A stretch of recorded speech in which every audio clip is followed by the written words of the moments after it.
गर्मी की छुट्टियों में दादाजी के पास घूमने आया बालक उछलते कूदते दादाजी के पास पहुंचा और बड़े गर्व से बोला कि दादाजी, जब मैं बड़ा हो जाऊंगा तब मैं एक सफल आदमी बनूंगा। क्या आप सफल होने के कुछ उपाय बता सकते हैं? दादाजी हाँ में सर हिला दिया और बिना कुछ कहे लड़के का हाथ पकड़ा और उसे करीब की पौधशाला में ले गए। वहां जाकर दादाजी ने 2 छोटे छोटे पौधे खरीदे और घर वापस आ गए। वापस आकर उन्होंने एक पौधा घर के बाहर लगा दिया और दूसरा पौधा गमले में लगाकर घर के अंदर रख दिया। अब आपको क्या लगता है कि इन दोनों पौधों में से भविष्य में कौन सा पौधा अधिक सफल होगा?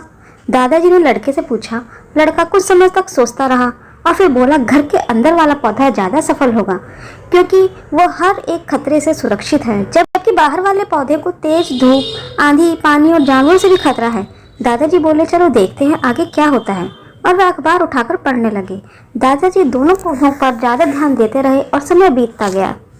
3-4 साल बाद जब एक बार फिर वह लड़का अपने माता पिता के साथ गांव घूमने आया, तब अपने दादाजी को देखा तो देखते ही बोला, दादाजी, पिछली बार मैंने आपसे सफल होने के कुछ उपाय पूछे थे, पर आपने तो कुछ भी नहीं बताया था, पर इस बार आपको कुछ बताना ही होगा। दादाजी मुस्कुराए और लड़के को उस जगह ले गए जहाँ उन्होंने गमले में पौधा लगाया था। अब वह पौधा एक पेड़ में बदल चुका था। लड़का बोला, देखा दादाजी, मैंने कहा था ना कि ये वाला पौधा ज़्यादा सफल होगा। दादाजी बोले कि अरे पहले बाहर वाले पौधे का हाल तो देख लो।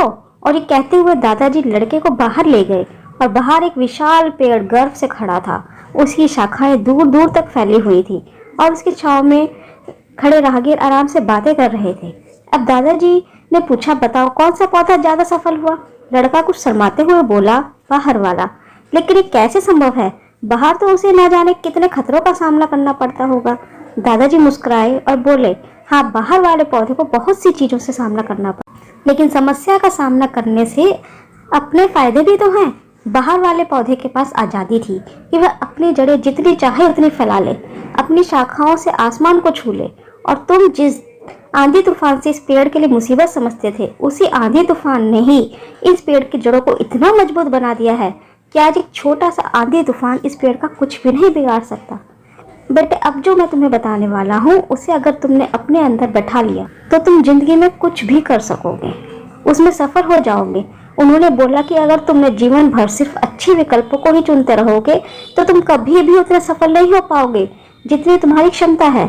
लेकिन अगर तुम तमाम खतरों के बावजूद इस दुनिया का सामना करने के लिए तैयार हो तो तुम्हारे लिए कोई भी लक्ष्य हासिल करना असंभव नहीं है। लड़के ने लंबी सांस ली और उस पेड़ की तरफ देखने लगा। वह दादाजी की बातों को समझ चुका था। आज उसे सफलता का बहुत बड़ा सबक मिल चुका था कि जीवन में हम जिन रुकावटों को अपना बड़ा शत्रु समझते हैं, वही हमें मजबूत और जीवन में बहुत ज़्यादा सफल बनाती हैं।